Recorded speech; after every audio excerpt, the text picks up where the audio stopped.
Pekalongan adalah kota dunia batik, the world city of batik. Di kota ini dihasilkan 70% batik nasional. Bagaimana wajah industri batik Pekalongan digempur oleh COVID-19, bertarung dengan banjir dan rob. Ikuti telusuran saya.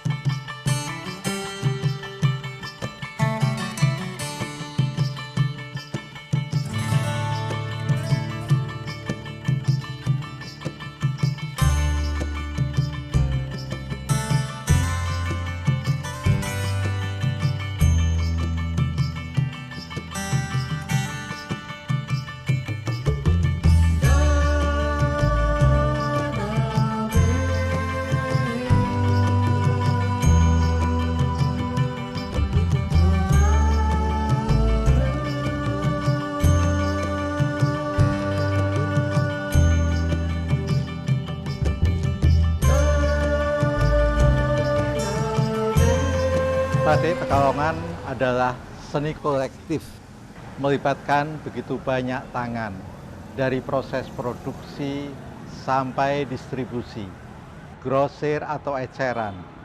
Mari kita kenal sistem subkontrak yang lazim di Pekalongan disebut sebagai tukang babar.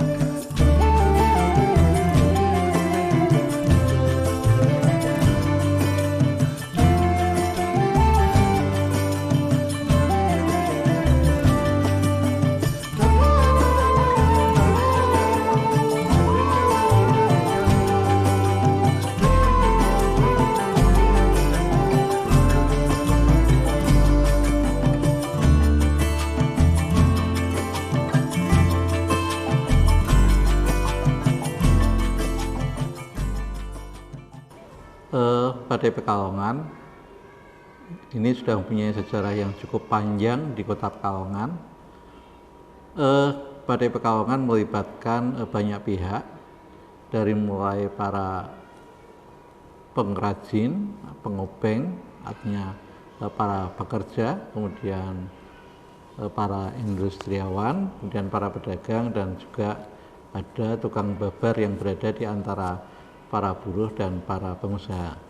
Tukang babar ini kan sebetulnya bukan pilihan, ya, artinya dia sebuah keterpaksaan karena dia bisa produksi tapi dia tidak bisa menjual, sehingga dia menyerahkan proses perdagangannya kepada para pengusaha batik yang punya market langsung. Sehingga tukang babar ini sebetulnya bukan pilihan, dia pinginnya mesti menjual langsung, tapi mekanisme pasar tidak memungkinkan dia jual langsung.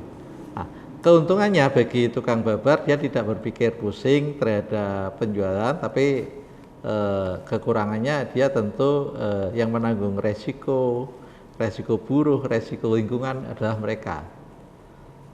Memang ada simbiosis, tetapi sebetulnya simbiosisnya dalam posisi yang tidak seimbang. Di rumah produksi secara umum, pertama adalah buruh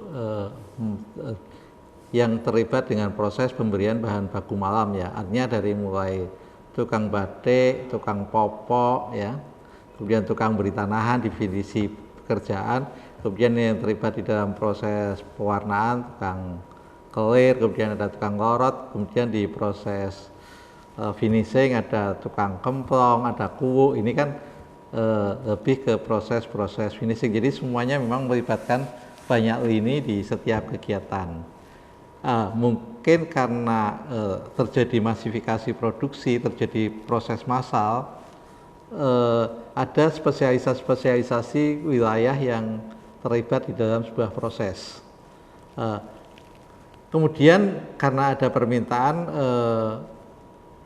proses para tukang buruh ini kemudian kadang tidak langsung bekerja pada pedagang atau juragan batik, tapi dia bekerja pada tukang babar. Jadi ada subkontrak yang orang yang menjual jasa untuk pembikinan proses batik. Jadi dia menjual proses pembikinan batik dengan upah biasanya sekian ribu rupiah per meter, sehingga kemudian berapa meter produksi.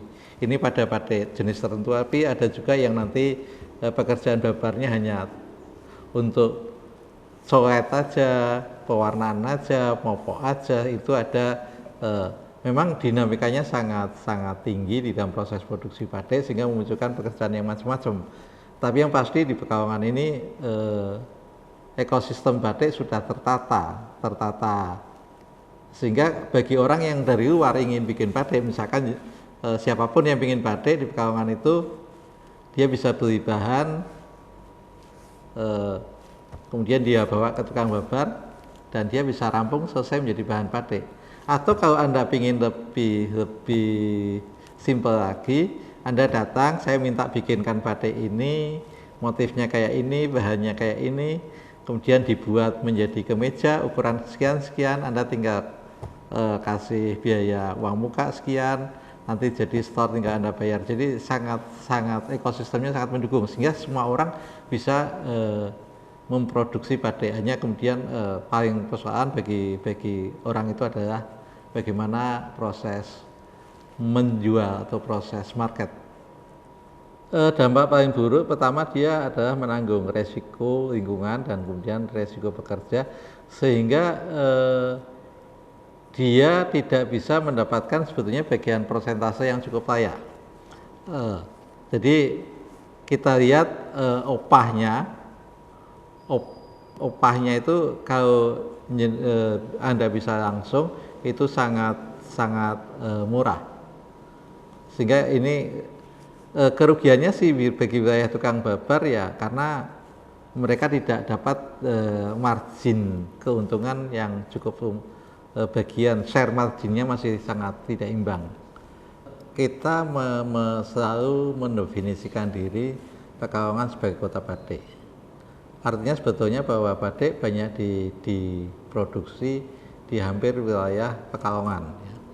Kita bisa melihat daerah-daerah pinggiran kota itu sebagian besar, terutama wilayah selatan, barat, timur, itu hampir semuanya wilayah basis produksi. Kita bisa lihat kalau di kota ada Pasir Sari, ada Pabean, kemudian ada Bumirejo sampai Buaran, itu semua sentra-sentra pendukung. Kemudian wilayah selatan, Buaran, itu semuanya juga dulu sampai wilayah Stono, Baros, itu kan artinya bahwa daerah tepian kota itu semuanya menjadi basis produksi. Kalau kita mau meluas ke kabupaten, maka sampai Karangyumpu, sampai ke Tirto, dan kemudian sampai wilayah yang lebih selatan lagi, wilayah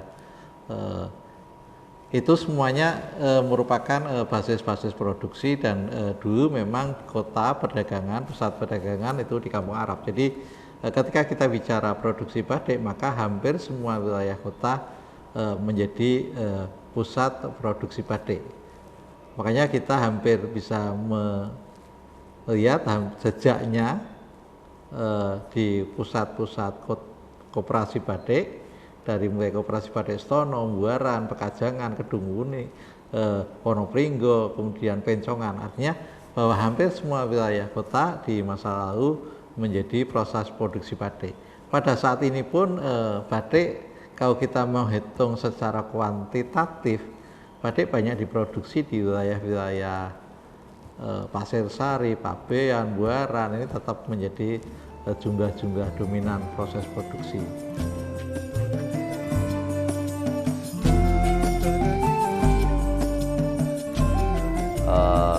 Pasir Sari memang salah satu potensinya adalah sebagai salah satu kampung yang mendukung industri batik. Di sana ada beberapa pengrajin, tidak beberapa, tapi sebenarnya banyak, hampir semua. Waktu itu hampir semua, bisa dikatakan 75% ke atas itu usaha babar, karena sebagian besar dari juragan batik yang ada di kota Pekalongan, mungkin juga kabupaten, babar di situ. Tapi dengan perkembangan cuaca, kemudian situasi kondisi yang seiring waktu dengan adanya land subsidence dan lain sebagainya itu sekarang bisa dikatakan Pasir Sari itu memprihatinkan karena menjadi salah satu dari wilayah Pekalongan Barat itu yang bisa dikatakan paling parah banjirnya, karena diapit oleh 2 sungai, yang sebelah barat itu Meduri, timurnya itu Bermi, dan di sana tipologinya adalah cekungan seperti itu. Dengan adanya itu kita juga prihatin karena dari sebagian tadi yang sebenarnya bisa dikatakan juragan babar itu, ternyata dengan adanya perubahan iklim, perubahan lingkungan yang menjadi kumuh itu, dia bisa dikatakan kolab atau bangkrut lah. Kemudian dia menjadi sekarang itu beralih profesi malah sebagai buruh. Lah ini sangat memprihatinkan, tapi memang sebagian masih bertahan sebagai pengusaha babar sampai sekarang dengan kondisi ya di atas genangan air seperti itu. Untuk mengembalikan itu ya yang prioritas pertama mengurangi banjir rob itu ya, istilahnya sekarang kan pemerintah sudah berusaha untuk membuat detail engineeringnya yang sudah disampaikan Kementerian PU, istilahnya karena memang penanggulangan itu butuh biaya yang sangat besar, ya tidak mampu dari sini, dan tahun ini sudah selesai.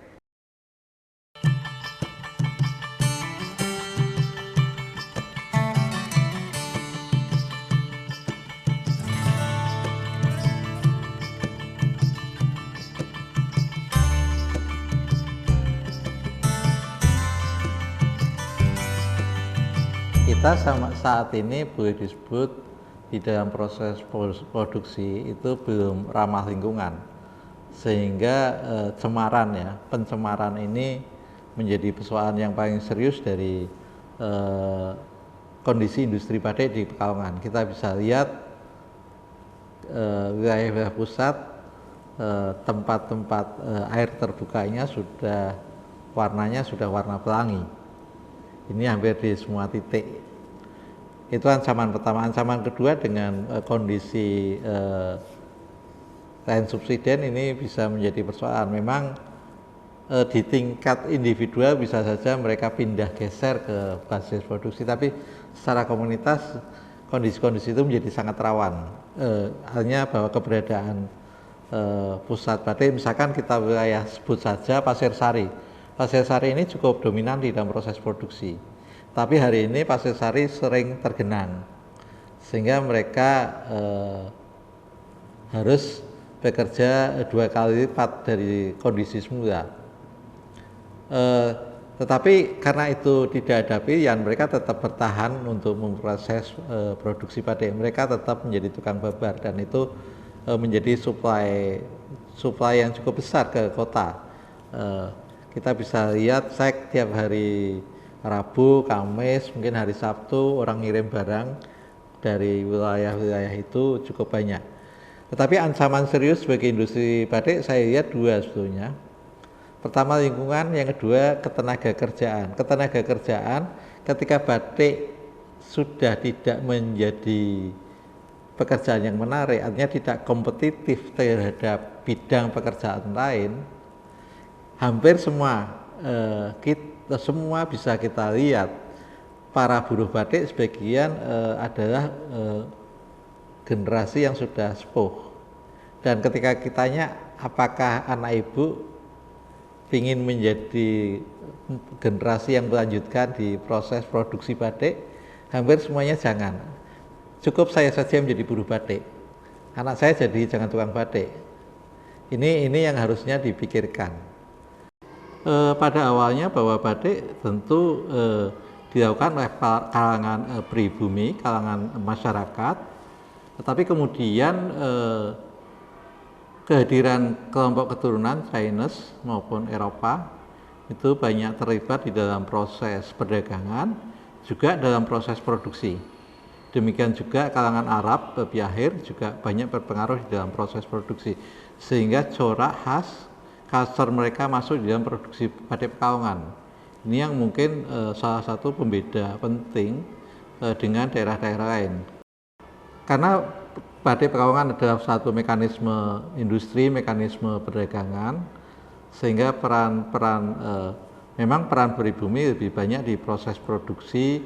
Mereka membuat, mereka mendesain, mereka menjual, tetapi kalangan Chinese mungkin lebih fokus di perdagangan, lebih di perdagangan, sehingga kita lihat hubungan antara para industriawan di Pekalongan ini banyak mediasi perantara kalangan Chinese cukup menonjol.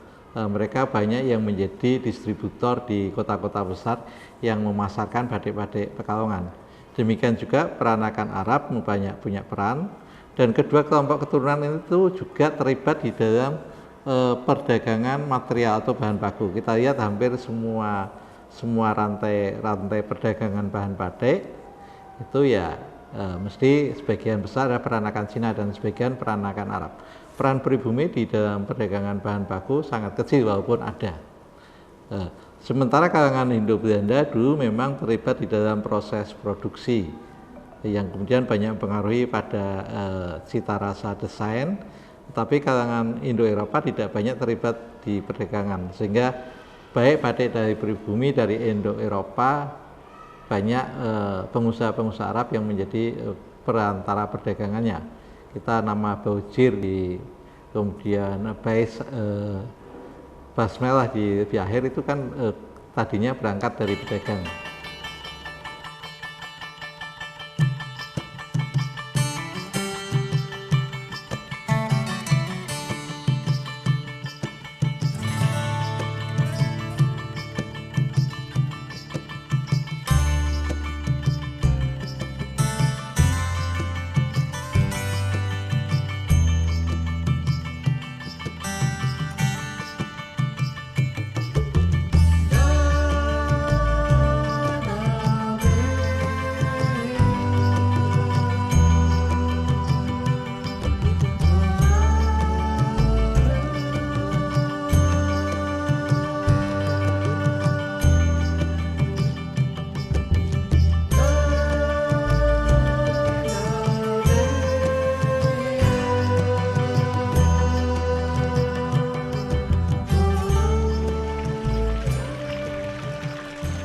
Sudah Anda saksikan pertarungan antara industri batik dan tukang babar di kota Pekalongan.